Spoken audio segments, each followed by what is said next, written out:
找到了旅行社，邀您共赏笑年出发吧。最重要就是那个甩，噔噔噔噔噔噔噔，切！刚刚这里挂包哟。这一株看起来特别坚强，伤害哦，这是野草，野草，我也是草。再多吃，咬一咬吞下去，迅速咬动。舒服哦，而且脚伸直嘞，脚伸直，他脚很有戏呀，好像被电到。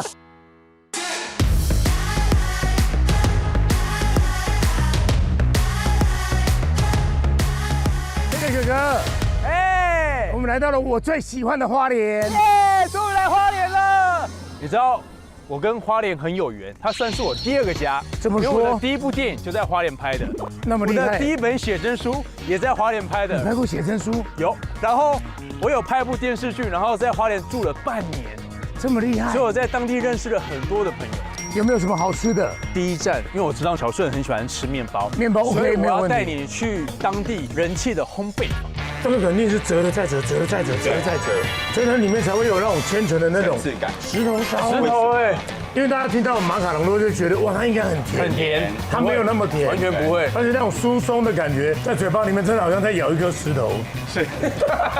然后第2站呢，我要带你去秘境，听说老板手艺很厉害哦。哇塞！酱汁淋上去，哎呀，对，调的味都是恰到好处哎。然后里面那个汁整个是爆出来，增加那个味很重。然后第3个呢，我们要去采一个营养价值非常高的农作物，曾经有2度上过哪里？总统国宴。哇，真的，它没有生的味道这么的呛，有点像山药的口感。哦，山药。第4个我们要去花莲市区。仅存的一间手工酱油，体验看看做酱油的过程啊。这个没有要卖哦，因为我们挤的比较贵。看你挤多少啊？用力！别瞪眼啊！后面喷出来了啦！还有最后，花莲就是好山好水，所以大家玩水。3、2、1，冲！成功！成功！没事，佳佳哥哥。那个水温还好吗？小顺，你怎么那么慢啊？他没有动力了。那怎么办？还是你要游过来？手套借给我。小的呢？出发吧 ！Go！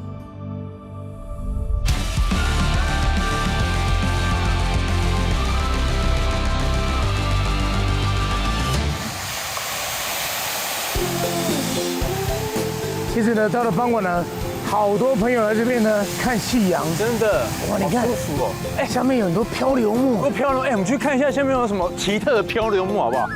现在有开放可以捡吗？不能捡，但是我们可以去看。因为听说他们真的漂流木是不能带走的，但是有很多奇形怪状，跟你喜欢的石头一样。因为前一阵子是不是有个大的台风还是什么？2024年秋天的时候，康瑞台风。那时候迎着台湾而来，除了狂风暴雨之外，有没有？它夹带着大量的这些漂流木。你知道花莲为什么叫花莲吗？因为呢，它刚好有这个湾，所有的那个洋流来到这边会有一个旋转，所以它叫回澜。哦，哎，回澜杠，就是这样来的。而且他们当地的花莲人啊，他们把这些漂流木再利用，他找很多的艺术家们，对啊，做成这些装置艺术，让大家可以这样看。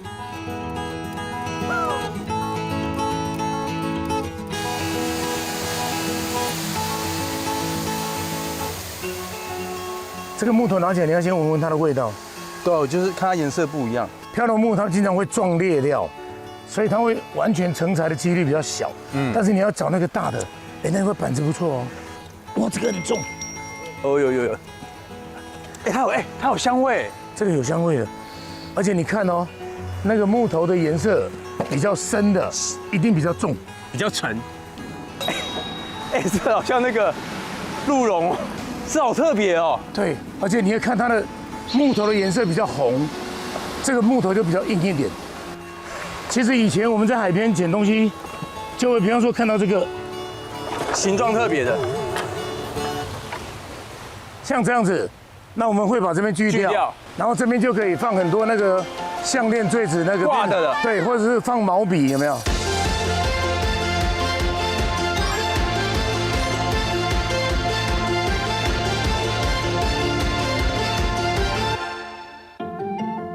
佳佳哥哥，接下来这个点是你很熟悉的吗？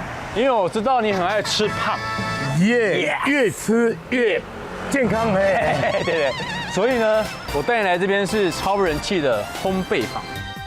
你去找那个王老板，峰哥，你好，峰哥，对，小顺，我是瑞佳，你好，是，欢迎来到花莲。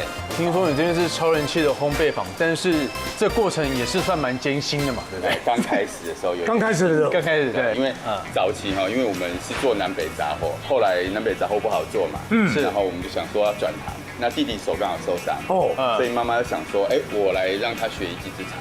顶了一家面包店，把它顶下来。我们全家人没有人会做面包，就过去跟面包没有关系，完全没关系。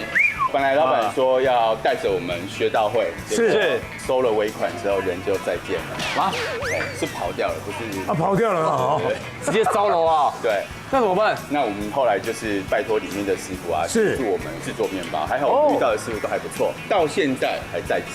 哇，对。我们一开始是面包车，就是找一个空地，或者是找县政府，车子停下来，或市场边停下来，到处去兜售。但是听说现在成功了啦，现在总共市区里面有几个店面？我们现在有4家店。哇，你看。对。是不是勇气要十足？我应该有遗传到我妈妈，所以我就有回来了。你在台北是做什么工作的？我做房地产。不，房地产跟这个八竿子完全打不到的。真的，虽然没有关系，可是我就回来之后，把我学到的融入在我的面包店。我们招牌的产品，我先跟小顺介绍。来，罗宋面包。哇哦！看到这个招牌罗宋，想到什么你知道吗？想到中华队的捕手。手套，啪。早期的罗宋面包它就是奶油面包，就是甜的。是。后来我们有一次吃西瓜沾盐巴，我们想说，这个甜味会加成，反差。对。所以在10几年前，我们就跟师傅讨论说，是不是奶油撒一点盐巴，可以让这个面包可以提味，可以为这个面包加分。没想到我们就这样试了之后，成功了。好厉害！这个就要先试一下。我以为很重很轻吗？没有，我们跟一般传统的罗宋不太一样，我们是日式面团，所以它是比较像鸡丝感的那种口。对啊，好像千层派的感觉。奶香味十足啊！不是只有好吃而已，好吃，太好吃了。而且它里面很蓬松，而且吃起来有那个层次，因为它一层一层的。对，所以跟传统的罗宋面包不太一样，这也变成我们的特色。竞争力就是这样来的。对，而且我看到你你很喜欢的酒桃，我看到。石头烧，会放在上面，就是知道说小顺喜欢石头。像这种就是呢，你经常到七星潭可以看到哈，没错，上面呢有那个灰岩夹的石英，那因为它是鹅卵石嘛，在那个七星潭，那我又很喜欢去七星潭，所以有一次我去台中看到，你的慕斯就做成石头的样子，石头厉害。那后来我想说，台式马卡龙来做石头的样子，应该更有卖相。真的，有一点点奶，好可爱哦。因为大家听到马卡龙都会觉得哇，它应该很甜，它没有那么甜，完全不会，而且那种酥松的感觉，在嘴巴里面真的好像在咬一颗石头。是。这边也看到全国8强的哦。对。这有去比赛过的。有去比赛过。也是特别的。一共有160几家烘焙坊，然后我们得到全国8强。哇哦！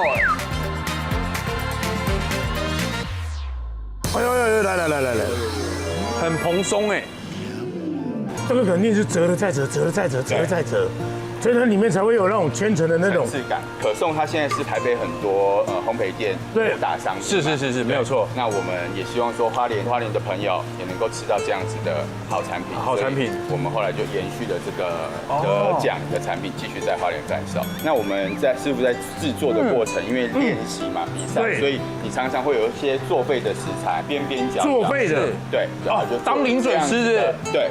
这样像小饼干的点心，哇塞！可是口感不一样哦，这个吃起来像千层酥，酥脆了一点，对，就是酥酥香香。注意哦。各位，其实它摇一摇，整个它那个它表层的那个焦糖，它那个非面包那个常清楚香气完全蹦出来，又是不一样的，又是不一样，对对对。所以我们现在还忍不住还是要问，该不会现在就是正要做罗宋的时候，就是要做这么刚好啊，有这么巧？有这么就是巧，这么巧，哎呀，专程等你们来。不管你到哪里，就是这么巧刚好。对，好，那我们就在出发吧。来。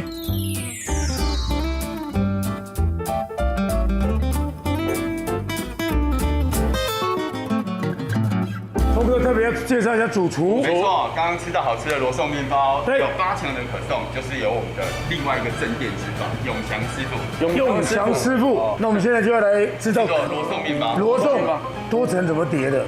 我们就是靠机器，盐压，一直反复同样的动作，但是这个也没有那么容易，当然，让你反复你也反复不到，不就机器吗？这不就机器吗？我们走着瞧。来，所以要先示范是。好哟，注意看到哦，永祥师傅呢，他在折那个面体的时候，他脸上没什么表情，了无生恋的，生无可恋。我要傻笑，即使我闭着眼睛也可以。请不要这么样的放肆。请问一下，这样反复大概要多久的时间？他几我们次？都大概盐压出我们要的延展性，好，跟柔软性。来，换你翻一下。你刚刚说不就机器吗？对啊，还是小心手放下，然后右手就要赶快离开。好，来翻两翻，再折过1、2，翻再折过1、2，小心，就定掉是，不是会来不及？真的，越来越扁呢。对，它会越来越 Q，越来越 Q 的时候再开延展性，当它没有那么 Q 的时候，就是延展性出来的时候。佳佳哥哥，嘿，人家永祥师傅折出来很好看，你折出来为什么？它越来越虔诚了。那最后我们交给师傅做一个，所以我再收尾，收尾，已经快变阳春面了。如果第一次用的话，真的 OK。啊，真的啊，我又开始改行了。他经常去哪里都可造之材啊。好。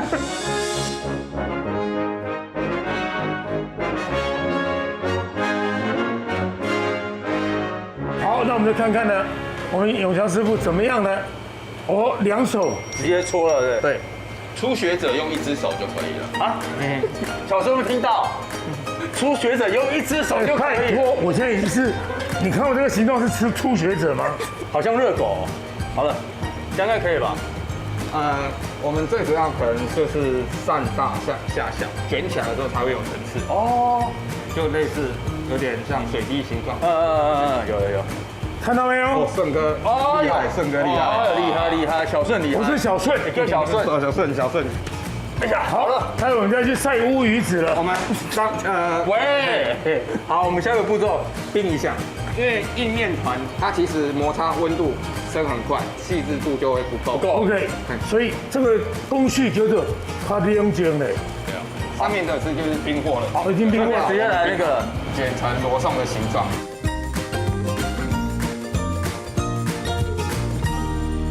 机器有这个形状之后，是直接拉长，然后然后我们就直接卷起来。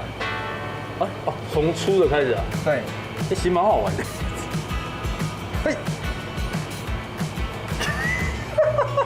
怎么会这样？所以我们在卷的时候，其实就是它的层次。麻烦你永祥师傅，他刚刚讲到一半就开始收回去了。其实呢，我们应该卷成了嘿。什么叫嘿？解释一下。我觉得你要实话实说。你要注意，它那个边边是不是会变成尖的？我也会卷起来。没有，最主要是层次。再给我们一个机会。再给我们一个机会。OK。好的。拜托。然后我们卷的时候，大概顺着它。哇哩嘞，那安尼啦。有呢。哒啦，各位同学，可以，变陀螺了，这样可以啊，就是差不多这个感觉。对，然后我们就去进入发酵箱。在发酵室，我们罗宋的发酵时间会比较长，大概12个小时。这是做好然后发酵过后的。哇，它最后会变这么大，哇，好大哦！哎呦，好可爱！1、2。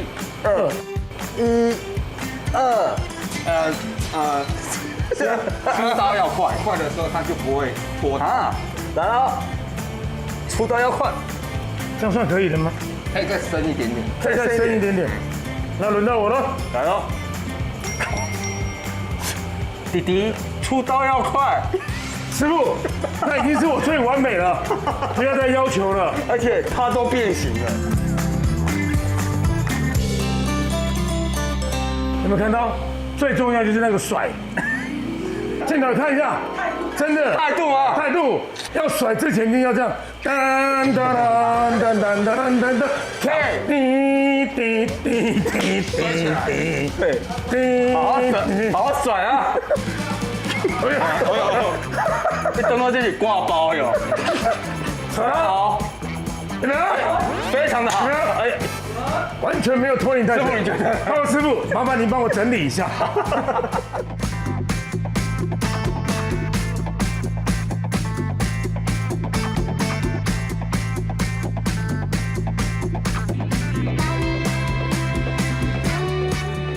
我们的谢永祥师傅，真的是，你看手把手的教给我们，真的是手把手。对对，你手要放掉，我还要继续做节目。你这样子偷我手信什么意思？他有这样偷。这个峰哥已经准备好了礼物了。小顺最喜欢的石头，收藏，石头的好朋友们，来花莲爱的广这包，一起广这包邓体哦，你要收藏这个，对对对，要收藏一下。接下来就是我们的招牌明星商品，哇！今天大家举高高，举高高，谢谢你们，谢谢，谢谢峰哥，也谢谢永强哥，永强哥。好，那我们要出发了哦，手刀借我们一下，来，小的人出发。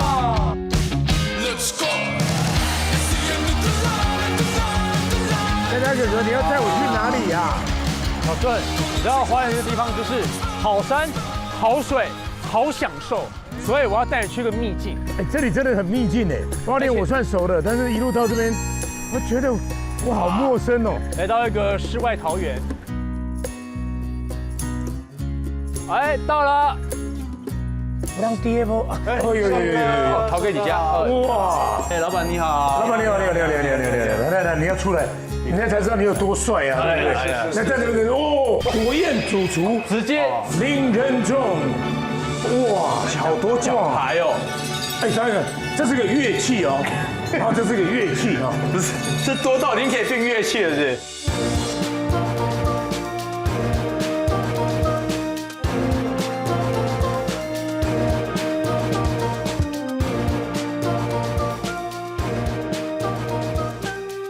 之前我们都一直在市区啦。最早我们下来是因为原来饭店刚开幕，来这边当副主厨，是，然后就喜欢上花莲，特别是我太太是阿美族啦，哎呦，也是花莲人，所以说喜欢这边的环境，回去也不适应了。我跟你讲，被花莲的土黏住了啦。哎，那你为什么了解？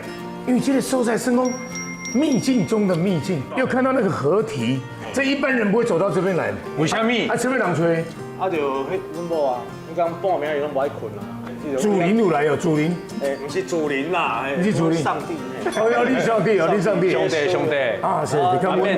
啊，伊就看到迄厝讲，啊，无就来看这间。看这间。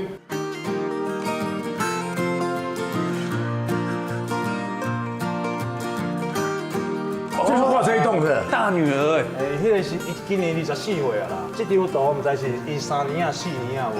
哦，画好就讲学校作业嘛，是，咱就给收起来，啊，叫搬来这的时阵，哎，才发现，哎，就是这里啊，兄弟安排太好了，这个姻缘太好了。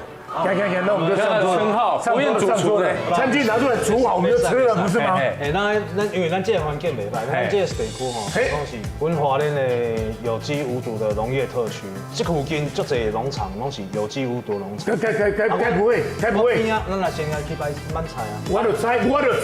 啊，袂伤艰苦，因为今年吼，迄风灾一直来拢无啥物菜啊，刚才像那芝麻叶尔，从你来看嘛。所以我们先去采芝麻叶，那这样子我们就必须要去一下芝麻园了。这附近这些棚子都是有机耕作的。对，有机网式农业。我们来找那个周大哥。周大哥，你好，你好，特别来宾人中哥，哎呀。听说这个自然耕法呢是回收很小的，就是呢你第一个要对抗虫、天气各方面它好像呢很容易呢就被侵占了这样子。因为菜要生食哈，不容易，蛮困难的。是，主要是我们从小在这里生长哈，想要说不要每天闻农药，想要在这里做一些比较好的菜。它是 excuse me 哈，是这最外面这个是什么 ？A 菜 A 菜啊，它在这边有它的功能吗？就是虫不爱吃它，所以它的味道让虫就不会去吃我们的芝麻叶，把它挡在入口。对，做卫兵的，很聪明呢。那除了 A 菜，还有什么天敌对付天敌的？一般是我们就是种树给小鸟吃。哦，种树啦，像比如说我们这样周围看到加冬树啦，是梨藕啊，春不老，在我们的农场周边就会种很多，然后给小鸟吃。你看，小鸟吃完水果就顺便吃虫。哦，刚好一整套的餐。这就是芝麻叶吗？对，怎么看起来像一把蔬菜，很像茼蒿。对，茼蒿。但是它的味道哈，原味的话就是吃起来是苦呛辣。一般我们都只是吃这个叶，他会建议连根一起吃，入菜最营养大概精华哇头的部分，好有滋味。刚刚的辣，现在这个辣是有人参味的辣。哎，真的哎，它有点呛哎。对。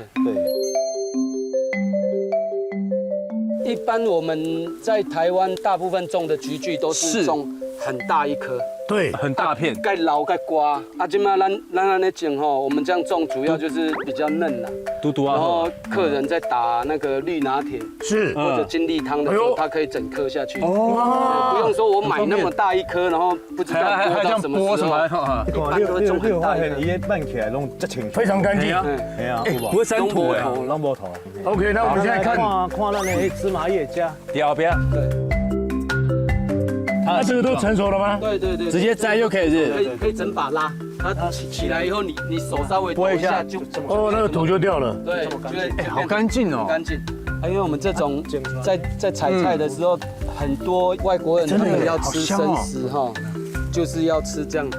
是，一定要有根。对，整把根。对，我有做过实验啊，就是它这样子从田里面到我店里面，我不泡水2个礼拜，它还是很新鲜。它是新鲜。对，周大哥，这一株看起来特别坚强。真爱哦，这是野草。野草，我也是种嘞。啊，像这种就是底波莲哦，最简单。对。底波莲，它其实也可以吃的。可以吃，红谷哈带一点酸味。确定哎，确定，这东没错了，其实还蛮清爽的，吃起来都 OK 了。这样吃也可以当沙拉。水分很多，然后带一点酸味。像我现在如果摘这个，就给仁宗哥哈，他就会帮我想怎么菜色变成主菜，每一次都会出一些。他就是艺术家，料理艺术家。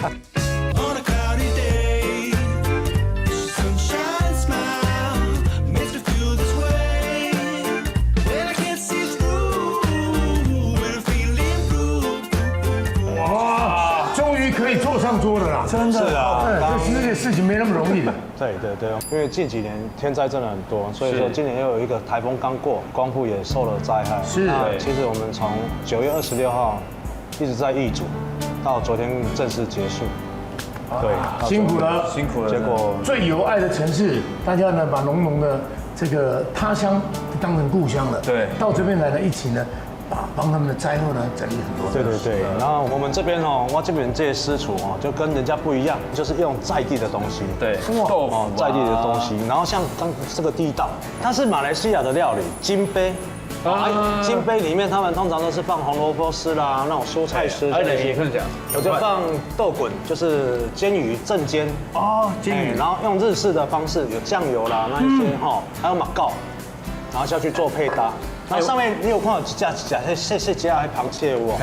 那是我们那个浪花蟹苗，这么小颗啊？蟹苗。对。但是里面那个鱼肉还有那个汤汁特别厉害，好吃哦。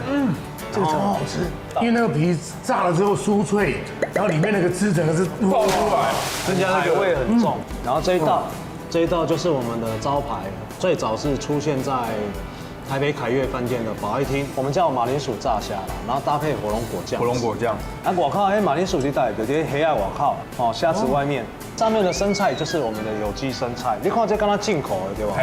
不过东西这边家在在地的，哇，真拍剪，非常 pure， 直接淋上去。对，酱汁淋上去。哎呀，对。你把调的味都是恰到好处哎，你这一道有3种层次哎。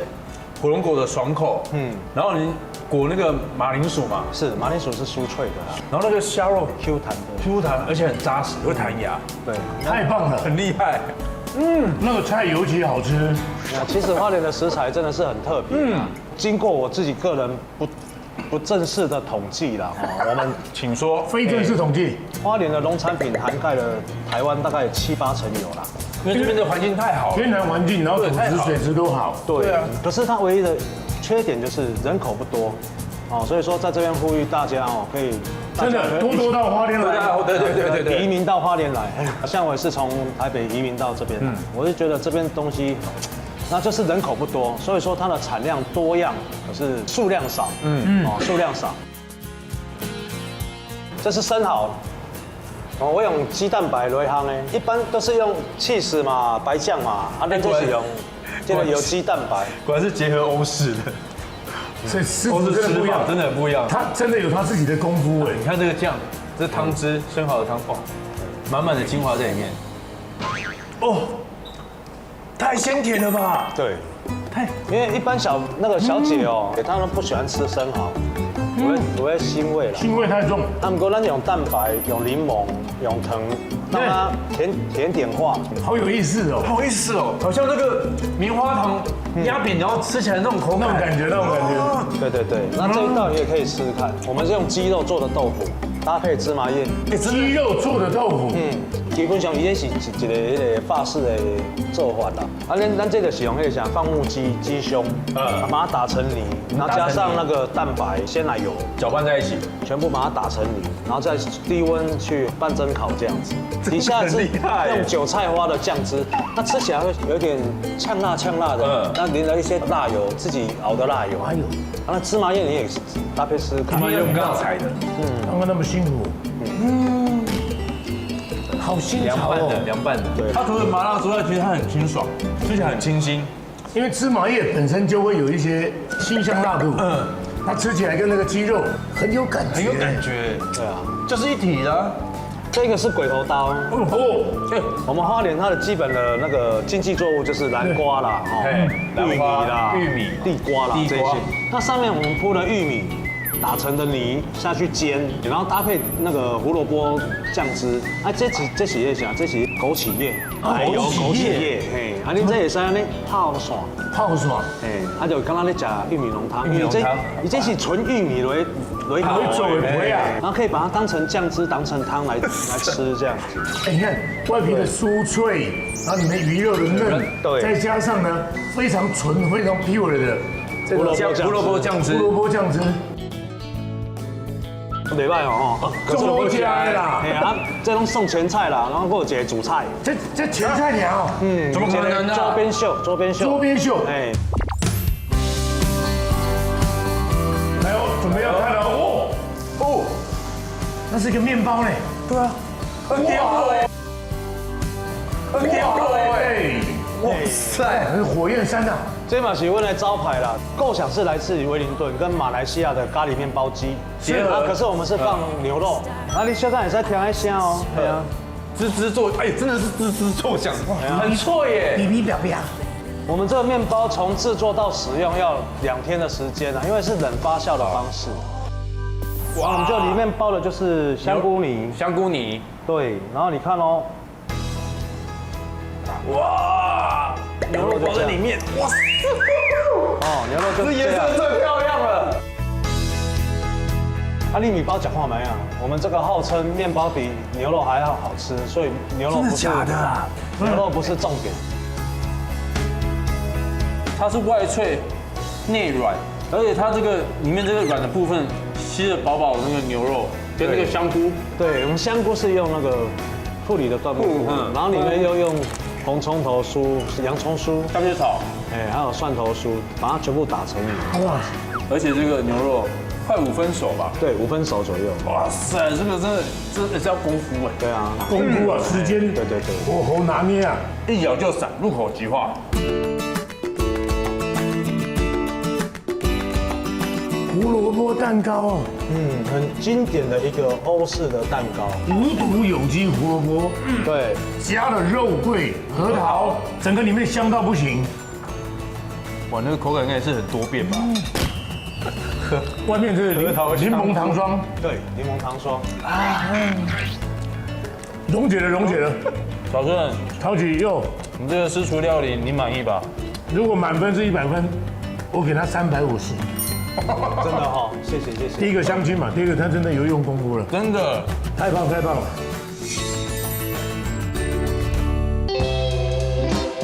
有一个农作物叫百合，听说它的营养价值非常的高啊。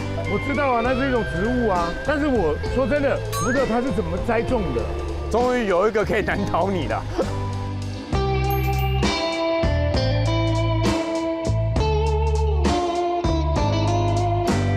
怎么这么安静啊？哎，不对啊，应该会有个人热情的迎接我们。你到底有没有有没有跟人家联络好啊？有啊，这边写无人商店哎，确实是无人商店啊，那现在怎么办？这样拍不拍啊？他们就拿个2包，代表有来过。你是凡走过要留下前科吗？啊，不对，不可以，不可以。对。再问一下，有人在家吗？有人在哦，哎，有人来了。嗨，Hello，对，我觉得这是小妹妹。好，嗨。老板呢？哎呀，我就是老板。你是老板，怎么都会没有人？对啊，这是你们这边的习惯吗？这是我们农场的一个投钱的流程，这样。哦。我爸爸在一刚开始做的时候是20年前。 20年前做。那因为他很忙嘛，然后我们有好几块园区要跑来跑去，有客人会来这边想要买东西，所以就设计了这个。然后这边有价目表，然后你们就可以自己算一下钱这样子。投哪？投完可以放在这个信封袋里面，把钱放在这里，然后就投这样。哦，投在里面。放在这里就好了。这个口蛮大的哈。这口蛮大，然后这是客人贴的，然后他们就说太不明显，所以帮我们贴。我们今天已经创纪录了，全世界最厉害、最大的存钱筒来了。没错。我小时候最大就出工就这么大而已。对啊。善意存钱筒。哇，厉害！那我们今天既然来到这里了，我也想知道一下。这百合，百合就是我们是用有机的方式种植，通常种这一棵我们要种4年。那这样怎么划得来？这样一片呢，就是第1年，然后它要长到这么大，需要长4年。啊，我也是馒头哎，我看一直以为是馒头。哎，你到底有没有内心里面有没有？你以为是小笼包对不对？其实它是就是莲花座，这样就能生吃吗？可以生吃，但也可以煮过，然后可以给你们看看生吃的口感。生吃的口感哦。哎，好脆哦！它也有它的那个甜味，但那个甜是温暖的甜。哎，它那个口感像在咬那个洋葱吗？不是吗？哎，那个常常很像绿椒那种叫什么啊？秋葵。秋葵啦。哦。还有那个黏黏的。秋葵那种滑顺的感觉。应该也是固胃壁，润肺的效果，润肺可以补气，补气，秋水仙素，这个有痛风的人可以大家来感觉一下哦。哎，可是真的太搞纲了啦，这么大要花3年，那中间3年是出国旅行吗？当然没有啊，我们还要再把它挖起来，还要再挖起来，什么意思？你们看看这边，时间轴是这样，这是第1年，对，然后呢？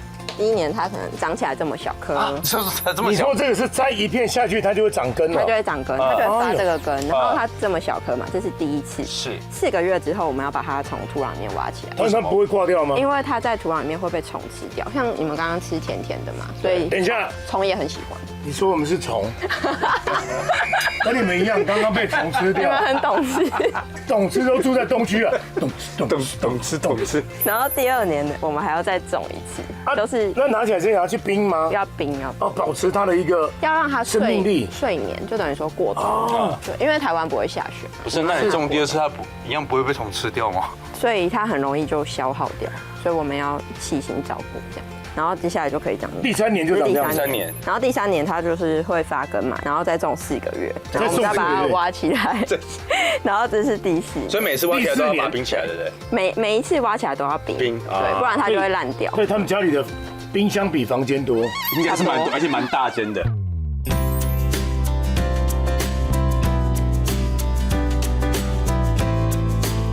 百百合呢，它其实就是我们吃的那个部位，是它的鳞茎上面这个部分会开花，会开这个橘色的花。这个我今天才知道哎，它真的会开花，是百合花，而且是百合花，真的是百合花哦。那我们今天准备的这个2年的，对，今天可以带回去种。OK， 好，这是第3年，然后种出来会比较胖一点，看这个茎，但是这个也会开花这样。也会开花。你让它开花，它就会开橘色花。那我们种植的话，我们会刻意让它不要开，不要开花，所以我们会把上面的花苞拆掉，让它的养分留在里面，不要被那个花吸收了。没错没错。来，首先取土4/4就可以了。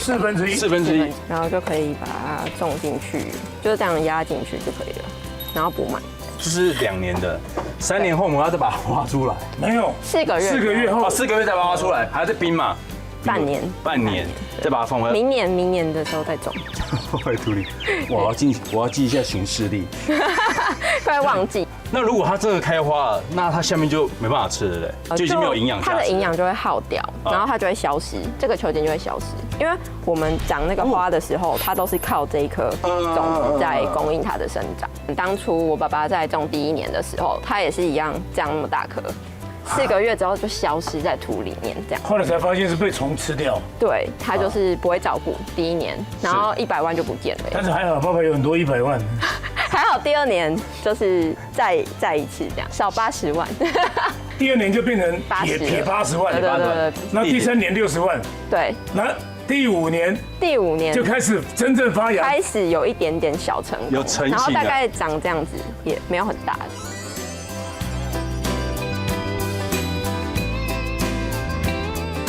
这个回去之后呢，因为它是全日照的作物，所以就是让它晒太阳。然后它喜欢浇水吗？它喜欢干，所以大概你看它1个礼拜浇一次，光放在阳台边是 OK 的。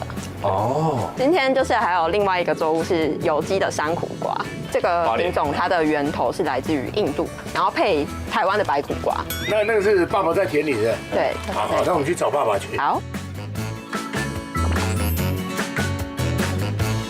整个是非常友善的耕作，有机耕作，有机哈，对。这个认证很难呢，不会这么刚好吧？这么刚好，这是你爸吗？是的，这是我爸，江爸爸哈。对。哎呦，前面就有一颗呢，山苦瓜。哎，我的认知苦瓜应该很大颗啊，怎么这么小颗？这是改良再改良吗？对，当初因为种这个会有挫折感，因为苦小朋友不吃，所以滞销嘛。滞销。有一天就在突发奇想，嫁给外国人混血不是很漂亮吗？大概原生种的都是那么小啦。这是台湾的，这是原生种的原住民苦瓜。哎，那我印象中那个白色苦瓜那个很大，那个白玉的，我们在对那时候改良的啊，这种是山苦瓜小号的，这是小号的，然后后来跟他们做那个结合，印度的苦瓜嘛，对不对？对，我们当初想说山苦瓜那么苦啊，能不能跟白苦瓜混到不要那么苦？大概花了4年，4年的时间。那时候是跟农政单位合作啦。但我怎么有看到一些瓜已经开花了？是开瓜，那个红红的，它已经成熟了，就会爆开。爆开它的种子呢，就会像释迦这样，外面裹着一个红红的那个糖衣。哦，它骗鸟来吃它。哦，那鸟把它的种子吞下去之后，就到处飞。这就又发出来了。对。可以吃吗？可以啊。那这个时候的那个山苦瓜也是不会苦的。它里面那个果好像流沙。真的吗？可不难吃。要不要吃一下这个山苦瓜？绿的吗？哦，这个清脆的比较有滋味是。好，来，我们这个节目都是年轻人在试的，对，小孩子没有在试这个，非常好吃。对，试一下，你不要抓个脸呐。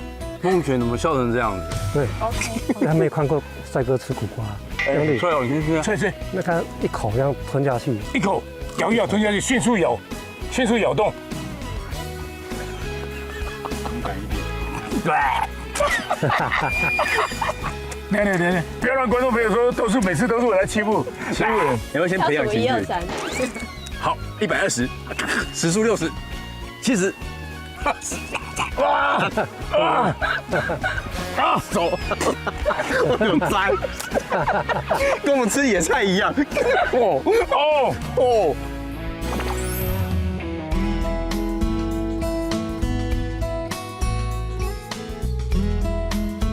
那这样子哈，1分钟看谁采得多。现在1比1，刚刚已经各采3分钟了，3分钟了。好，3分钟。好，预备开始。那么高，我这腿短的，我要看下面的。一个哈，哎，嘿，它其实算是有保护色。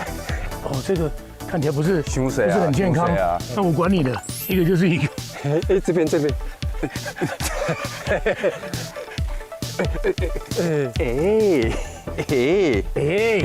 狼嘞！我已经看到你在偷吃布了，哎，狼嘞！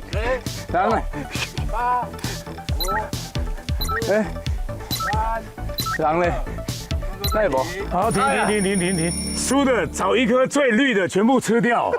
来，张爸爸4颗哈，4颗半，5颗，你不能大小眼，它也算一颗。对，它算一颗大小眼。好，那我们就挑一颗最绿的，直接把它吃掉的。Go！ 梁老师可以吃哦。可以，都可以吃。哦，好搞讲哦，这很有营养的。8点档男神哈。哎，脸部不能有那种表情，这是一个吃到一个非常甜蜜果的一个画面。真不应该输的。20耶，好20。然后江爸爸，该不会还有什么成熟的水果吧？来去采小黄瓜吧。还有小黄瓜，真的有，真的。对小黄瓜生吃我就不怕了，我苦到说不出。好，那江爸爸，我们就去采小黄瓜。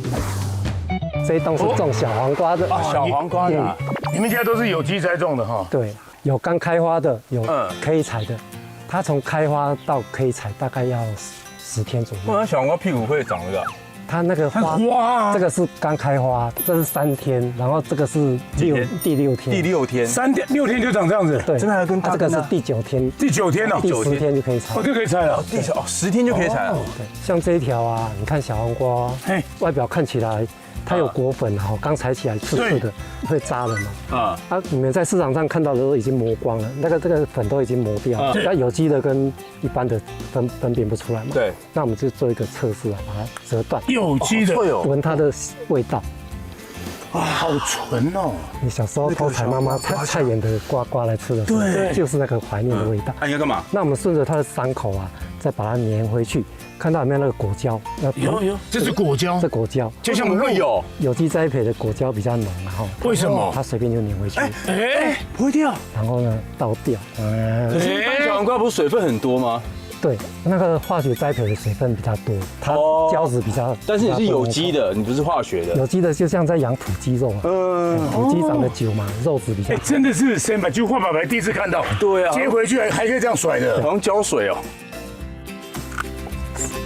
好脆哦！用那个舌尖啊，告诉你，口水会告诉你这个食物是好的不好的，你的口水会被骗出来，一直涌出来，一直分泌。秘诀就是在用自然的方式，没有用外加人为的方式跟它吹，让它熟成的时间够久。对，所以这样它才会有这么丰富的胶质。对。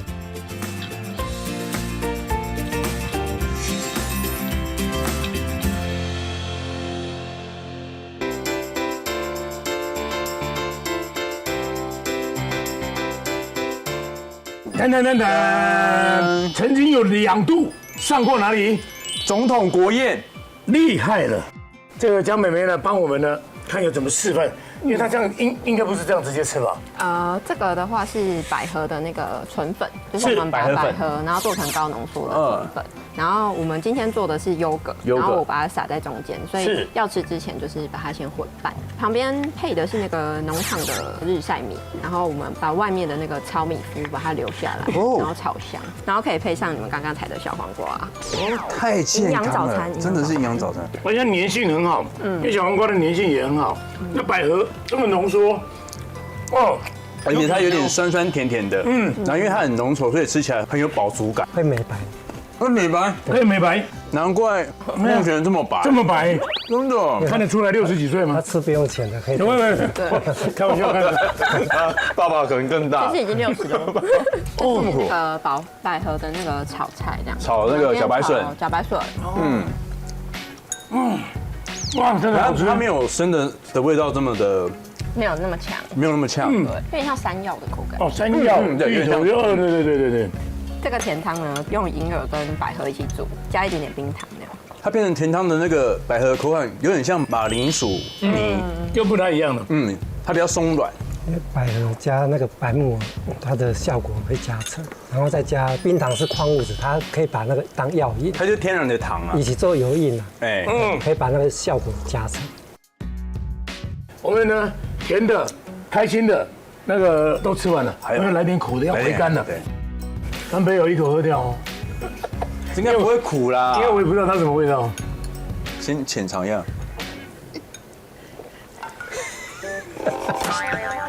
是那么苦，良药苦口。你来喝。好，一口干，一口干。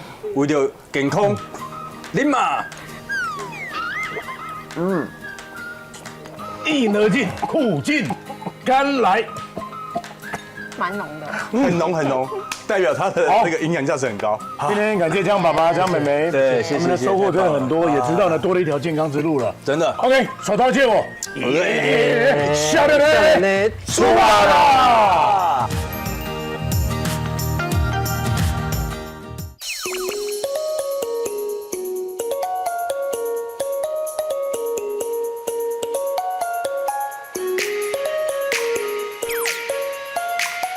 你知道一趟旅行当中，是除了吃喝玩，还有一个最重要的是什么？睡觉。休息的地方，对，所以我们这次来到这个非常棒的饭店，很特别，这个饭店是装饰艺术吧？这不是装饰艺术，这个其实应该是一个面对地震的一个避震器，就像呢101大楼当中有一个平衡椅，有没有？那一坨，说可以减震，对，减震的。因为这几年的地震频传，所以来到花莲呢，其实你可以看到他们有在做很多非常用心的地方，防范于未然。对。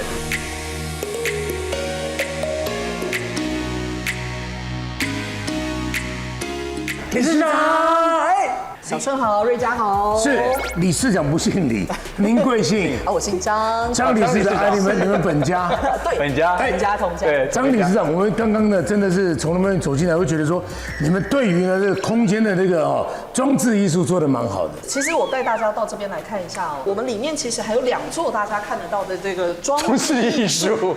台湾国家地震中心核可的这个 BRB 减震。听说花莲只有3个地方有。没错，慈济医院、玉里医院，还有我们立祥酒店有。原理就像我们小顺讲的一样，是它就是利用这个结构，让整个建筑在地震的时候能够减少这个摇摆让这个建筑物可能会崩塌，或者是会有裂痕的这个可能性。我们整栋立祥的话，大概有到22个，非常坚固。我觉得这是让所有住的人安心啊，住得安心，睡得安稳，安居就可以乐业了。其实我们这个从6人房、5人房、4人房、3人房、2人房到单人房都有。哇塞呀，什么设计都有。所以像我们6人房，其实包含像是3代同堂的家庭，好，或者是这个可能有高床配合这个无法方便行动，不能坐这个低矮床垫的行动不方便者，我们有准备高床的组合。太棒了，太棒了。那听说呢，早餐也是是有的，必须要品尝的，就很厉害的期待我们明天精选的这个花莲在地食材、花莲在地小农特色，能够让我们小顺跟瑞佳都能够满意。所以我们现在就是要去房间，先看一下房间，开箱，小的嘞，出来了。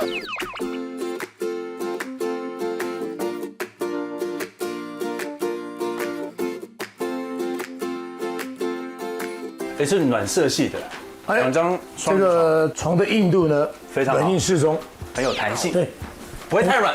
真的耶！我被你弹起来了，那我坐下来看你会弹起来。好，我飞起来了。他们都有景哎，东大门近在眼前。哇，东大门夜市，哇，一眼尽收眼底，很舒服哎，因为海风就从那边吹过来。然后呢，早上可以在那边看日出，应该因为海就在这边。对，刚好。而且如果你明天起来，那个洗晨浴，对，就泡着澡，然后看着日出这样。这个一开了，它那个防震的系统就在这里。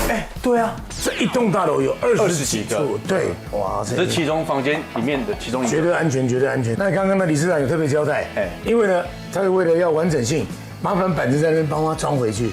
我睡的，所以我要负责把它装回去，不能让你睡那里的。OK。原来住的房间还是这么搞刚。那我就要出吃便当去了哦。那你自己好自为之哈。小人呢，出发吧。哎，快好了。剩最后一片，我等一下再装好了。小盛，等我啦。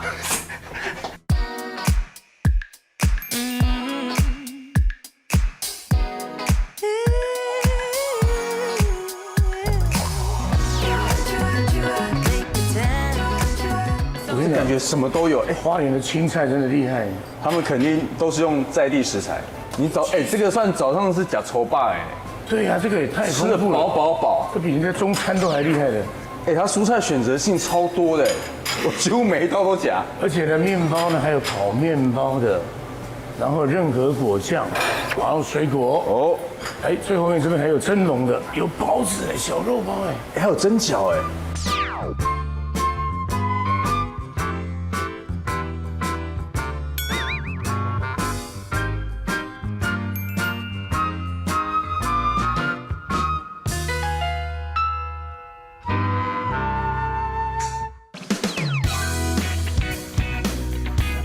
我们之前去云林西螺那边最有名的不是酱油吗？对，这次我带你来花莲市区，仅存的一间酱油店。徐锦存开的？不是，跟你一样姓许，老板也姓许，也姓许，赶紧赶快说姓许的多厉害，但是很少听到花莲有酱油的这个文化，而且听说这附近，以前开了20几家，嘿，现在只剩1家。所以一定有它的道理在。好，我们来进去看一下啊！老板你好，老板你好，徐老板，哎，你好，你好。我们要帮许多好朋友问，就是说，我们刚刚听说他20几家只剩下1家。对，你叫徐锦存吗？好吧。最后剩下的那一间没有唯一的，唯一，所以他是许唯一。哎，你不要乱取人家名字啊！说为什么这么多的酱油厂，最后只剩下你们家？其实以前从外地来，交通也不方便，也没有什么铁路啊，所以运送也不方便。以前也没有像现在有什么超级市场，都没有，都是要人工去跑的嘛。那很多超级市场现在进来了，然后就有很多店就没有贩卖点了，然后就会越来越少，就是还保持日式传统的酱油厂，就剩我们这一家这样。那你们是土生土长花莲人吗？对啊，从我爸爸，从我阿公，我们从1927到现在90几快100年了。我从出生就在这边。你出生在这边？阿公呢？阿公也是。阿公是鹿港人。哇，从鹿港当年呢要来到这边是真的很远的，还蛮不容易的。对啊，因为台湾的这个地形这样子，它是从这里到这里，半个台湾是横过来哎。以前都是这样嘛。我阿祖都会说，你看哥哥在花莲有没有混得好？混得好去跟他，然后就一起来做酱油，然后做2年就来这里买日本人的酱油厂这样。哦，是做什么？做2年就可以买这么大的空间？我没有，以前比较赶。以前比较我就把日本的酱油厂买下来哦，就买下来。那你们的酱油跟一般的酱油有什么不一样？我们还是传统日式，就跟你们看到的 on 的不一样。我们是黄豆跟小麦，然后我们是湿式发酵。那我们一个比较特别的是，我们是地窖式发酵。地窖式发酵。那这个发酵方式其实在台湾也很少了。这个就是我们最传统的经典款，你可以闻一下，它的豆麦香就很明显。哎呦，很特殊，它豆味比较奔放。对，比较奔放。然后我再给你试一个比较特别，这个是花莲寿丰的有机豆。这个就比较不一样，跟比较不一样。喝一口吗？它这是后味，慢慢可以。那我们要怎么样？有那有勺子啊，你真的喝一口。它虽然味道很突出，但它尝起来有点温煦。你含一下，它回甘会豆会回甘从后面出来，这样。它不会太咸，蛮温和的。哎，转圈圈的，回甘。因为有很多酱油它是很稀感，是很绝对的，就一刀切下去的。这不会，它这个是呢，慢慢的化开。果然刚刚酿的方式会有很大的差别。Special。对，因为我们做很久，我们希望用越多花莲的原物料，然后酿出花莲的味道。所以我们你可以看我们不同风味的酱油都尽量使用花莲的原料去让它改变。对，因为现在在地小农的农作物的也都是非常的厉害。像我们这个就是复原的凤梨，你可以稍微凤梨酱油，前面有酱味，后面有凤梨味道，它很适合沾酱跟炒菜。其实有很多客家的妈妈好喜欢把那个导入啊，放到那个凤梨放在一起，而且它后面有点那个凤梨的酸。在的。然后我再给你试一个非常特别的，我们用花莲七星潭的煎饮，是跟七星台语博物馆合作的。对，你可以联名的。哦，这个就厉害。满满的那个柴鱼那种烟熏的那种感觉，很适合淋在那个柴鱼豆腐上面。而且我们有小瓶装的，有小瓶装的，哎呦，是不是这么体贴啊？对啊，哇，好可爱哦！哎，好像文创哦。是啊，结合我觉得这样的节奏跟这样颜色大小是非常棒的，很适合露营啊，随身携带啊。对，喜欢潮的朋友到花莲来找我堂哥就对了。对，啊，我们刚刚有听到你讲你们家的重点，因为呢你们是地窖式，对，好，我们2到3天都要搅拌一次，要搅拌一次，该不会今天刚好要搅拌？真的刚刚好啊，有那么刚好？这么巧啊？是啊，哦，还好我们今天有一个练掐子，待会我们就去搅拌一下。好啊，好，我们进去看看。这看起来是那个豆瓣酱的状态。对啊，这个已经发酵快半年了。哇，所以它已经都凝固了呢。因为我们要稍微把它搅松一点。它下面已经是有水了吗？有，它这个是湿式发酵，所以它本来就会有加盐水。哦，所以在从这里面让它一直搅拌，对，然后才会有液体。没有，它会用压榨的。用压榨的。但是搅拌的用意是？哦，其实它会一直要发酵，所以你要搅拌让它发酵的比较好一点。哦，我蛮好奇这个多深啊？这大概2米，这应该很长吧？哇塞，哇塞，也是超深的哎。对，就这样，要怎么讲？就这样搅吗？叫拉上来。你要整个都拉上来，全部啊？对，很长哎，它很黏哎。佳佳，你，哦这样，对，整个掉下去。哇塞，然后再往下压吗？再往下压，再搅一搅，这样子吗？对。哇，好，再往上。哎，原来这个发酵的过程蛮吃力的。佳佳哥哥，我觉得健保可以不用去了，先来这边打工，真的。直接在这边报名，佳佳哥哥，你帮我吃这边吃重一点。好，你要搅拌是？对，我想试一下，因为搅这个我算厉害的。一起就要拉哟，有。哦，哎，蛮吃力的。哇塞，然后再来，对，加油。这个黄豆它是有品种的吗？有，我们现在大部分都是使用花莲的黄豆了。对，在地的品种。那它跟一般的黄豆有什么不一样？以前进口豆它的豆味会比较奔放，但是花莲豆你其实闻起来它会比较温和有后味，比较像绅士这样，它慢慢让你感觉到它有后味，很有深度这样。哎，你这有几缸啊？这大的有4缸。那你们这样做完要花多久时间啊？应该1天吧？ 1天，真的1天，还真1天。1天的工作就是在拉一下啊！你刚刚讲说哥这样子是用怎么样挤压法才会有液体？那个才落下来才是变成酱油。现在都用机器啊，以前其实他们比较辛苦，这类似用重力的方式去把它压出来的。这人力去压？对，等一下给你试看看以前是怎么做的。对，我现在也有的。该不会现在也有人工挤压？现在没这么巧吧？也是今天。喂，好，待会我们去试试看。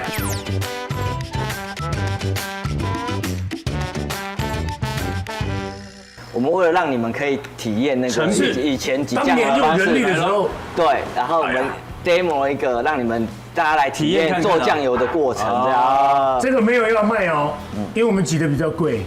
小顺先挤，先卷一卷，看你挤多少啊？用力！这太难了。有，呀，哎呀，哈！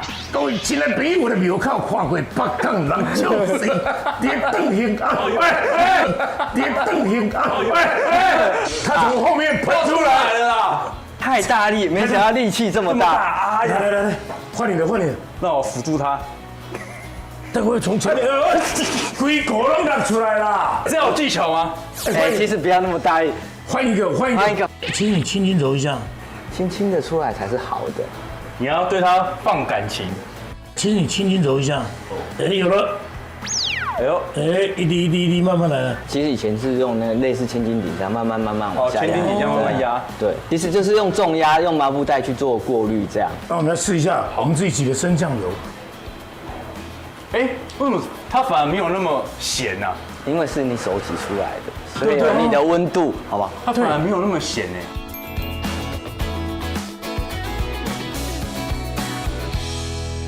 哇，这看起来就是那种色香味碟，真的。这个面是乌龙面，对，它其实是用柴鱼酱油去做提味。乌龙面要吃到稀稀疏疏哎。还没吃过，我只是先试一下声音呢。其实越简单的料理，越能吃出那个酱油的那个味道。这等于是它的底蕴呢。酱油呢决定了这一碗面的灵魂。好清爽哦，它是淡淡的酱油的香味，因为柴鱼酱油本身那个柴鱼味就已经很浓郁了。慢慢，下次如果再喷出来，你直接来这边把它吃掉。我是可以的，你不要怕哦。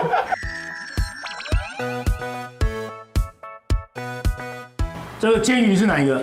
煎鱼是暗色的这个。是红来，红来有粒问那个鲑鱼，这个应该比较浓郁。因为它带一点凤梨的那个甜味，对，而且凤梨现在的甜味都比较厚，所以很香，而且凤梨还有酵素，然后这个煎鱼酱油那种鱼香，它每种酱油都有它独特的味道。来，卤味，它是用什么酱油？它是用有机的去卤的，比较特别是你看到它只有3层肉，加酱油，再加一点点冰糖而已，没有再加其他调味。哦，耗材耗的很少，这样才是原汁原味。Oh my god！ 我看它颜色很淡，但是它的那个味道很浓郁，很 deep， 非常深。果然地窖跟日晒还是有差别。不一样的风味。还有那个黄豆的品种也有差。我看到了这个，怎么可以错过呢？哇，你们家的导入，还有导入哦。刚刚放在旁边，我就觉得好香哦。而且我从小就喜欢吃导入，原味的。你知道我国中的时候，便当里面有半颗导入，就白饭上搅在一起，适合下饭啊，吓人呐！它就很像台湾版的鱼松，味道好浓哦。没有那么强烈的那种过去那种导入了。以前有用导入，还有臭豆腐的味道。它的口感很像那个芋头泥的那种，很绵。对。这个我喜欢。是啊，旁边这个深色的，它是柚花茶豆腐乳。柚花茶，对，就是瑞穗的特产，这样新口味。最后飞贝回来那个茶味才是厉害，层次好明显哦。对，其实呢，要炒就要吃到真正的当代少年郎走出来的，真的这个导入，那个台湾的去死，这个比喻的非常好，太好吃了耶！老板还要准备东西要送我们呢。惊喜啊！这样有什么好意思？哎呀，不好意思，不收了。不好意思，不收。对，你不收都给我。不好意思，不收。你知道我岳母也都喜欢吗？谢谢许老板。希望有一天花莲的酱油也会在台湾很有名。你看嘛，好，来手刀借我，一起出发，小人类出发。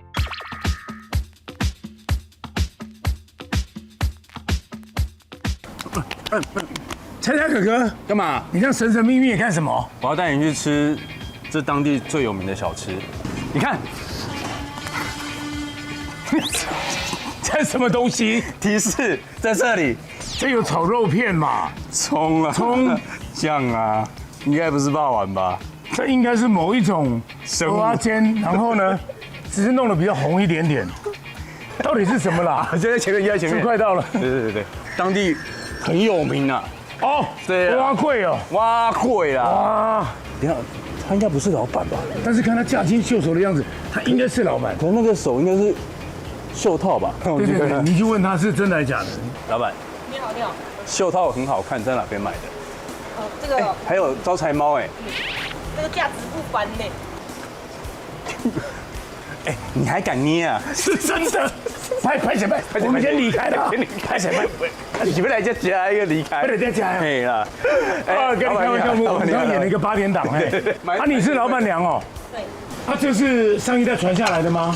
我们是3代，我是第3代。第3代。对。蛙贵是阿公那时候就有了。对。蛙贵还有甜的哦。对啊。客家水板，对，我们是客家蛙贵。你们客家的人，因为我们两个都客家女婿。对，但是甜的蛙贵我倒是没吃过。等一下你们吃看看就知道喽。好，那我们就往里面点哦。好 ，OK， 谢谢。Let's go。哇，看到这个怎么会忍得住呢？但这个就是甜的那个蛙粿。我们这个是传统的客家蛙粿，它一年四季都是吃凉的。我们的果体它是纯米做的，然后料是另外在上面的，它吃起来会比较 Q， 比较扎实。哦，听说你们家这一碗蛙粿就是凉蛙粿，57条去拼斗。对，然后第二名，这已经算厉害了，厉害！因为每一家的蛙粿都说他们是最好吃的，而且都有它的特色。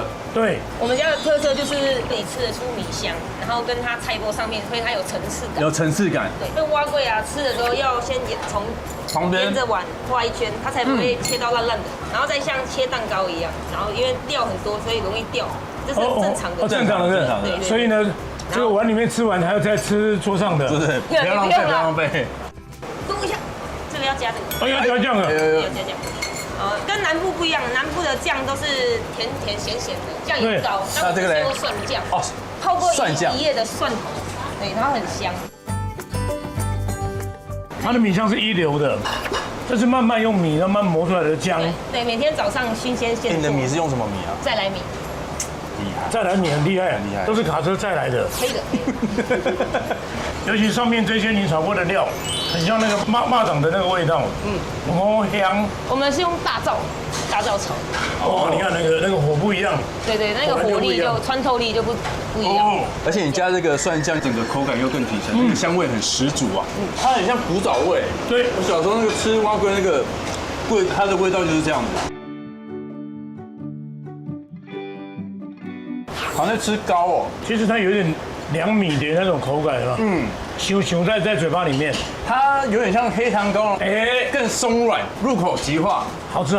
一咬下去就化掉。它有点像那个9层糕中间的那一层。哦，那一层。那你们家在这边开几年了？我们这边到今年大概50左右，50。半个世纪。有，之前阿公一开始的时候是在另外一个大树下面。卖凉水，然后后面才边学边做蛙粿这样子。哦，所以也是阿公那时候才开始学卖这个蛙粿。对，因为那时候这边是戏院收掉之后才搬过来。那你几岁又回来接？我当兵先当6年多，然后6年多，先当6年多啊，差不多25岁的时候。没有，那时候是已经传到我哥哥第3代了。他怎么会什么原因想要回来接家里这个？因为这个是我外公外婆传承下来，然后我小时候是给他们带大的，然后就有一个感情。对啊，有一个感情在。听说你们的卤蛋是后来才加的？对，这个是福菜饭，泡菜崩。菜崩。对，但应该花莲没有人卖，应该只有我们有。就你们家？它是用苦菜跟梅干菜2种混在一起，然后跟去油的猪皮还有瘦肉卤在一起。哎呦，它整个就很像梅干扣肉。对，但是它没有那么死咸。没有那么死咸。对，梅干扣肉比较咸一点。咸一点的。但是它的那个香味就是很像梅干扣肉。然后吃起来很爽口。这个可以吃好几碗呢，晶莹剔透。因为我们其实我妈妈是自己卖猪肉了，所以我们猪肉都是有品质把关，那手工去油。他可以探pak来，自己知道要哪一部分，就把最好的留下来。好，真是厉害。猪肝汤，那这个是切这么厚？猪肉汤。对。你这料都很实在。我这个是每天新鲜的。对，新鲜的。用完一副猪肝用完就没有了，限量的哦。限量。里面是那个粉干的那种软嫩的，粉嫩的。妈妈卖猪肉，所以他们的猪肉其实吃不会有任何的那种猪腥味，非常的新鲜。那我们希望你也继续坚持下去，而且我们好的味道才能流传千里啊！好，手刀切给我们，一起来演，笑脸人出发吧！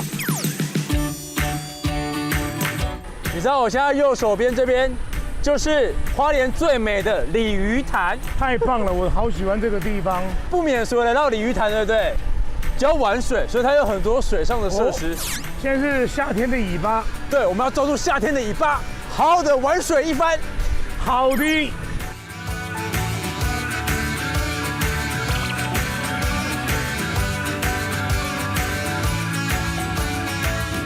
是教练吗？教练 ，Hello， 你好。嗨，Andy 教练，你好 ，Hello，欢迎来这边。哇，Andy 教练是从哪里来？哇，我是花莲人，现在是花莲人。哦，你看，哇，那个线条，哎呦，你看，那个鲤鱼潭，哎呦呦，鲤鱼潭尾鱼肚，对，鲤鱼潭尾鱼肚。首先欢迎你们来花莲，感谢，谢谢。花莲这个地方，你看就是大山跟大水交融的地方，所以我们在花莲其实有清水断崖的这个场域，跟像这边鲤鱼潭都是可以参与很多水域活动的。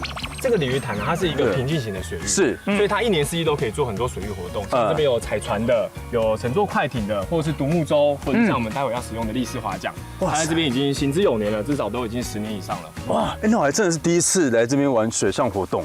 它其实它大概有多深啊？鲤鱼潭平均水位呢，大概4公尺到9公尺左右。那边边其实都蛮浅的。OK 了 ，OK 了，那我就放心了哎。放也是踩不到啦，还是踩不到啦。好，事不宜迟，笑脸嘞，出发吧！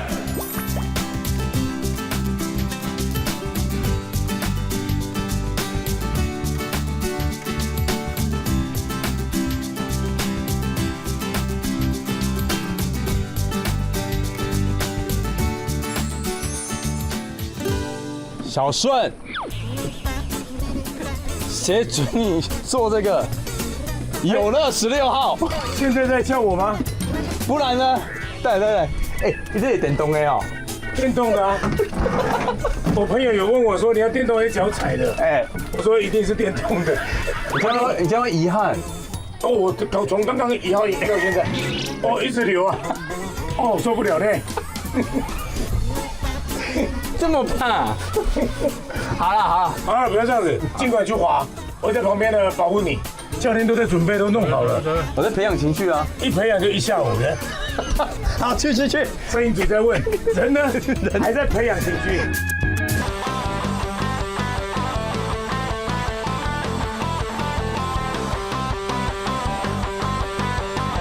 哎，好呀，这是小顺吗？巧遇，这么巧，你还给我拦截，会在水上遇到你，真的是人生最美丽的邂逅啊！哇塞，这个邂逅太美丽了，这么刚好啊，太刚好了。好，那我们是不是来挑战一下 SUP 的感觉 ？OK， 对，我们来站起来，我们来站起来2楼试试看哈。好，来，我们一起把桨这样平放在膝盖前，平放，3、2、1，双脚站起来，哎呦漂亮，来全脚掌着地，好，感受一下是否稳定呢？拿起我们桨丝，慢慢的起身，身体抬高，哇，站起来了，看一下四周，我们景色有没有不一样？有，视线有没有越来越模糊？有，但是我在找我的平衡。参加哥哥不要害怕啊，身体稍微蹲，我在后面支援你。OK，蹲低的感觉，潜入水往后，做一个律动的起伏。哦，慢一点没关系，上，很好，看着视线前方，对，越来越有 feel 了，其实很好哎。这个我在那边肯定要掉下去的。第一，人长得不好看；第二呢，其实我的平衡感也很烂，然后有一点惧高症，好像什么都有。好，那我们等一下来做第一个挑战哦。好，第一个挑战，我们从最简单的开始，好不好？好。我们刚刚讲过，2只脚很不稳，所以我们等一下来试试看，1只脚说不定比较稳哦。好，要做什么？我们要做一个竖式。瑜伽当中的竖式，等一下要站的那一只脚呢，你可以稍微往中间踩一点点，然后呢，我们把手打开，或者双手合十，待会我们只需要1秒钟就可以了。等一下，1秒钟哦，我们要把其中一只脚抬起来哦，可以吗？假的啦，1秒钟就好了，不用太多。这样3、2、1，好，这样就拍完了，是不是？超级1秒钟。可以吧 ？OK， 而且表情是要管理的哦。OK， 很棒，准备喽！3、2、1，冲！成功！成功！没事，哥哥，他口渴了，那个水温还好吗？口渴了，对，好，还可以吧？可以，怎么样？可以。好，你看我们鲤鱼潭旁边周围啊，哇，虫鸣鸟叫。其实，在每年4、5月份的时候，这边会有萤火虫。哦，你看现在就有鸟叫声了，虫鸣鸟叫来了，鸟叫来了。对，是你的叫。所以有萤火虫，那这个它是晚上也可以玩吗？其实在晚上没办法玩啊。那我晚上玩其实也会去干扰它，所以你可以下午玩完之后，晚上来旁边这边看萤火虫。对，这边看萤火虫。当然旁边都可以骑单车环潭一圈，都是一个很好的体验。哦，没错。OK， 那我们已经身心放松完了，现在我们要准备进入我们下一关挑战，可以吗？可以。我们刚刚试过双脚平衡，是。单脚平衡。是，那现在没有脚可以了。我们来个跳拍，好，跳拍哈，那这个会更简单一点。好，待会呢，我们要想象自己是哈利波特，好，或者你是一个小魔女，骑着一个扫把来到鲤鱼潭。是，哦，所以等下在跳的时候，我们把双腿踢到屁股就可以了。好，你会像这个样子，准备喽，3、2、1。太好了，是不是超级简单呢？可以，准备好了，我们来试一下。非常的棒，这个真的太容易了。来，准备秀一个。重点就是脚踢屁股，准备3、2、1，走！耶！走！耶！成功！很好！哇，很棒哎！刚刚直接超深了，鲤鱼潭 P2。哎呦，太可爱了！差不多也算成功，这个是算成功的，这个我觉得很棒，很好哎。好，休息一下，上来休息一下。我有一个很重要的东西，一定要让你体验一下。来，好了，现在最适合这个时候休息了。好，来1、2、3，上板之后呢，帮我躺就可以了。躺下来？对，直接躺下来。这么好？哎，没错。我们来鲤鱼潭一个很重要的任务，就是呢，安静的躺在水上，感受我们的湖光山色。对，慢慢想感受一下。这个晚上看星星非常的棒，吹着微风，有没有？就这种感觉。好，那来鲤鱼潭其实是非常放松的一个地方啊。好，它很适合啊，就是你工作之余啊，你想要来舒压一下，你就来鲤鱼潭躺个2个小时，差不多，对，心灵就得到了净化。但是我觉得很棒，不要套点吧。对，请问有叫饮料吗？来这边小蜜蜂，叫外送是？哎，你好像巡逻车哦。对，很棒。你们的安全都是我在束手的。啊，不可以就这样躺完哦，很有睡觉。对，他说好想睡觉，太容易就睡着了，太舒服了。因为呢，当我们休息就是为了怎样走更长远的路。我们除了划船、划桨以外，我来看一下我今天有没有带。哇，还有道具啊！来，准备，噔，跳，怎么可能呢？这个非常重要。你说在 SUP 上跳绳？我们试试看啊。我跳绳，跳绳呢？跳绳非常重要哈。那 SUP 跳绳其实它是一个很好训练全身核心的一个综合训练。来，我们秀一个。来，准备喽。好，这样起跳前先蹲低。如果你今天想要跳一下的话，那你就轻轻的这样甩，哎，就一下了耶。哎，好。哎，小郑，很简单，有没有？那如果你今天想要2下呢，你就这样子，1、2，哎，这样就2下了。哇 ，OK 吧？那如果你今天想要3下呢，那就是这样子就好了，有没有？1、2、3，哎，这样是3下嘞，是不是非常简单呢？那太难了，这个真的很简单哈。来，试一下。加油！哎，1、2、3、4、5、6、7、8，1、2、3、4、5、6、7、8，很好，这超难，完成。哎，很好，恭喜你，你这个是完整的2下，很棒，走几步啊？很棒哎。我觉得2下我们就过，算这关就过，好不好？2下可以吗？连续2下，好，你可以慢慢的一下这样搞定。再来，那脚没过，可恶，沉住气，你可以办得到的。看地上，看板子。怎么还是这样吧？脚抬高，小指头太急了。来，沉住气，感受一下花莲，好山好水。1，好很多，好一点哦。哎，你们平衡感真好，其实蛮酸的。经过这些训练之后，他立桨就是天才了。来喽，加油！来喽 ，Ready Go！ 再下去，再下去，有了，在水里面完成那个跳绳，可以。你慢慢完成，我先回去了。哎，这样算是 OK， 这样有成功。所以既然你刚刚这么会跳了，那我们有安排一个真正鱼跃龙门的挑战，可以吗？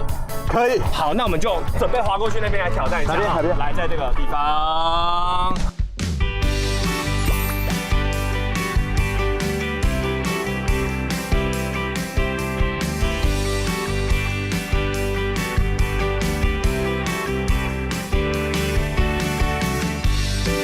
小顺，你怎么那么慢啊？他没有动力了。那怎么办？还是你要游过来？他困在那边。开着他就不动了。哇！我朋友有问我说你要电动还是脚踩的？哎，我说一定是电动的。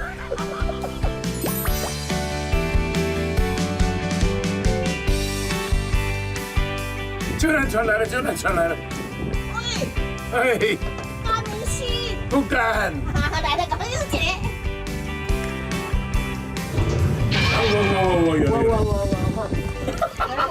我走起来啦，真的不听我唱一样，来这里。好了。你看水上相遇。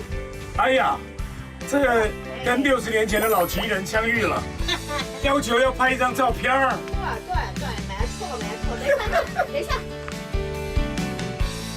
好，谢谢。感谢您。水上惊魂记，漂流记。我早知道也去玩 SUP 就好了。没有，这个。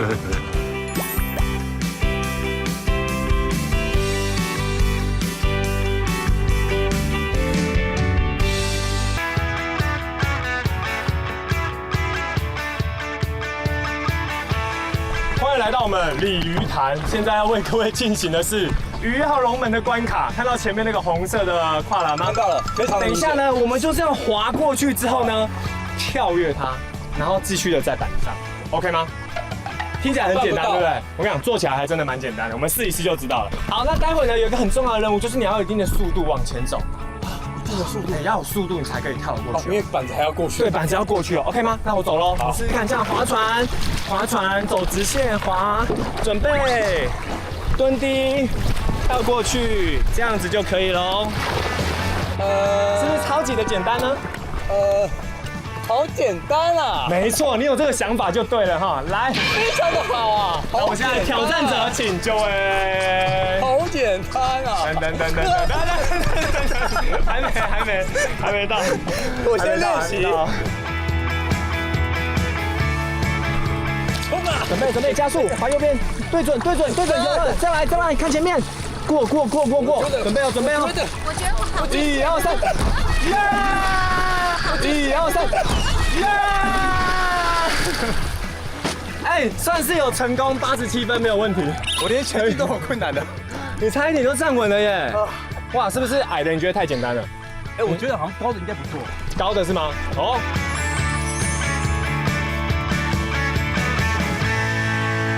你应该可以的，因为你长得很高，你非常适合跨这个高跨栏。好，所以你要先示范嘛，对不对？好，我先示范。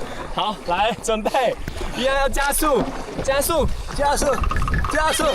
备跳。你终于下水了！没看到你下水了。好，来准备。好了。好，准备瞄准，带沙声。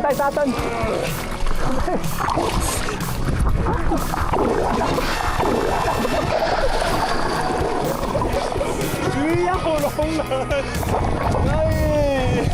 那个叫做鲤鱼摔龙门。据说目前跳过了全台湾不到5个，真的假的？没错。这样都有过关了吗？没有。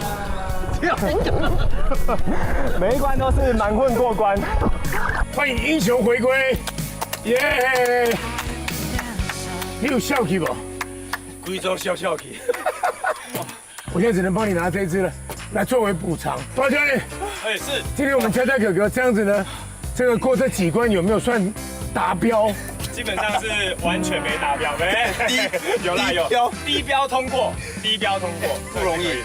我反而没跳绳，还在上面走来走去。对啊，因为我有看到你，这算是解锁另一个成就。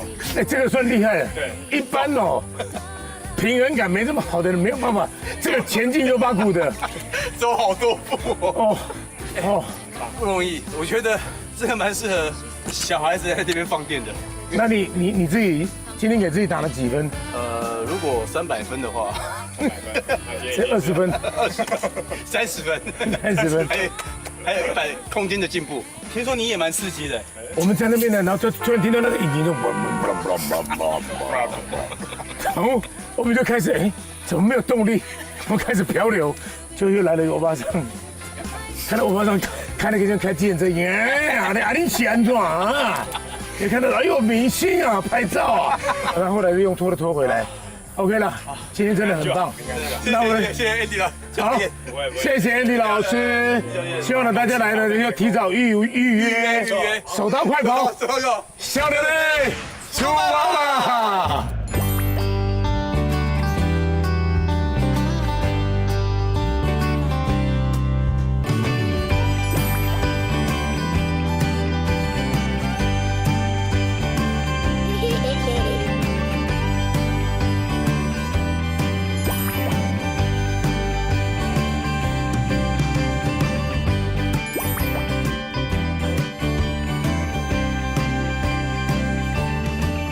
板娘，你好，你好。啊，小师，嗨，你好，你好，你好，你好，你好，你好。宁丽呢有一个童心未泯的心情哈，他会想说自己开那么大的餐厅，又多了一个这么大的一个动物园。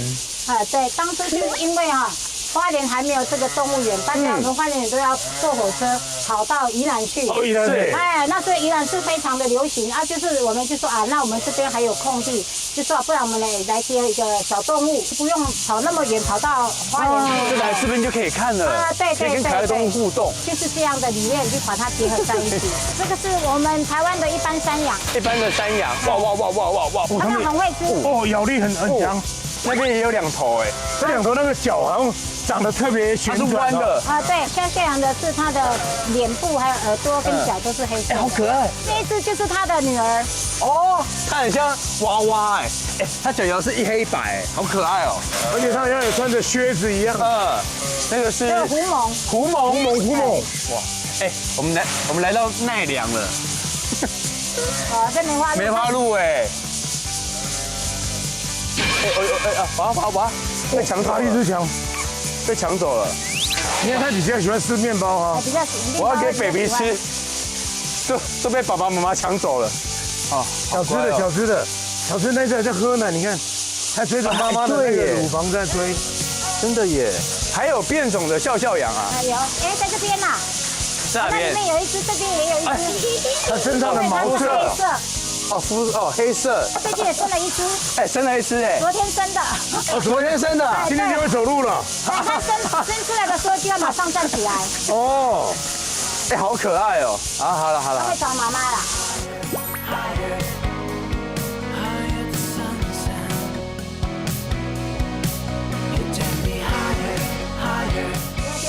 要这样抓。它就静止了，你看。真的耶！变魔术哎！遥控器了停！对，好，你看有。其实蛮疗愈的哎。还有小只的更可爱，迷你版的。他这只默默的就开始，你看，开始吃，他，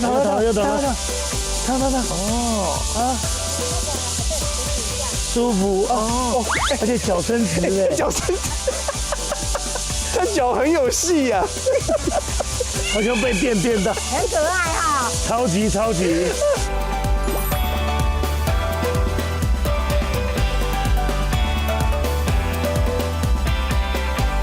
这个老板娘你们太厉害了，因为呢，这边的磁场要好，能量要大，才会生出呢下一代。而且刚好花莲是个好地方，有好山有好水，然后有好多的选择，让大家可以享受在这块土地上面。因为这是亲子农场结合的餐厅嘛，所以你会发现我们这次海鲜好像没什么吃到。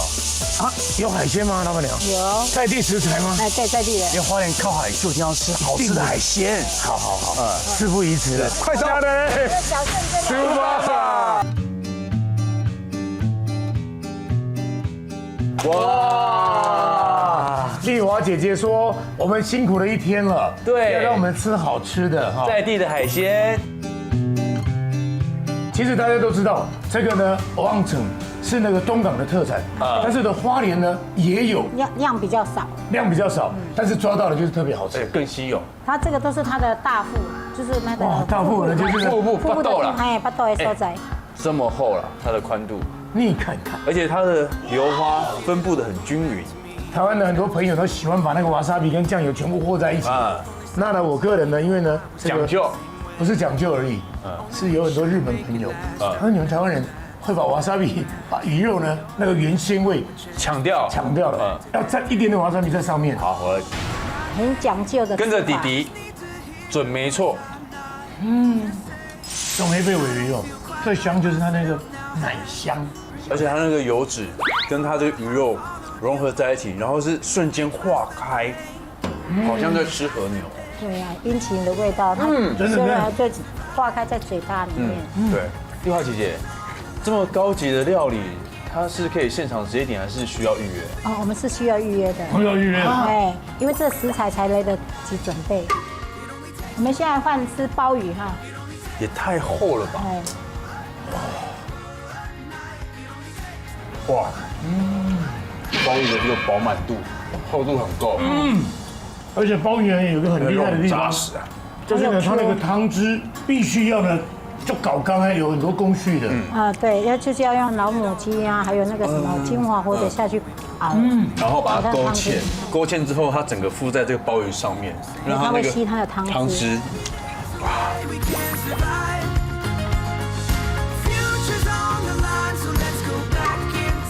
姐，那这个鱼翅它的汤底是用什么？也是刚才跟那个鲍鱼的差不多。一样，一模一样。这汤是不是可以的？非常厉害。这不是散翅哦，这个排翅，而且呢，那个软嫩度跟它那个每一片的每一根那种 Q 弹，那种脆度，而且吃出它那个鱼翅这样一丝一丝，然后是在弹我的牙。哎呦呀，好像被橡皮筋劈到，真的。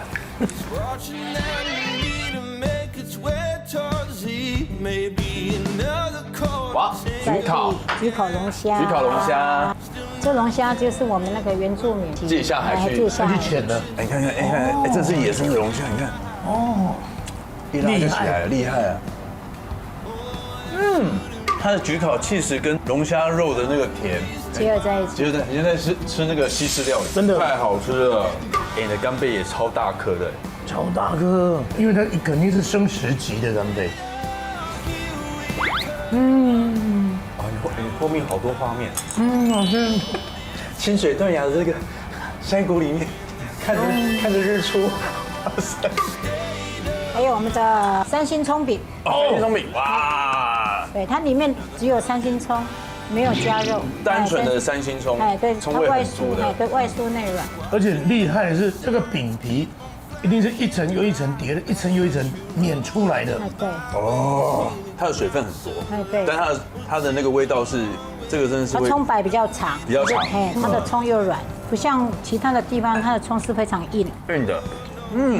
我觉得很棒，因为来这边旁边有亲子农场，对，然后玩了一整天，在大家正饿的时候，对，吃这个海鲜，特别有感觉，特别有味道。你知道什么叫及时雨吗？就是整个田在干旱的时候，那个雨来的时候，哇，那个农夫会跪在田里面感谢上天的，要不要感谢一下丽花姐？好，感谢，谢谢丽花姐，谢谢。来，手刀接一下，手刀，来开始切菜，来，快跑！啊，小妹妹，出发啦！喜欢带着简单行囊说走就走的旅行风格吗？记得按下订阅，开启小铃铛，跟我们一起骑上热血摩托车，充电去！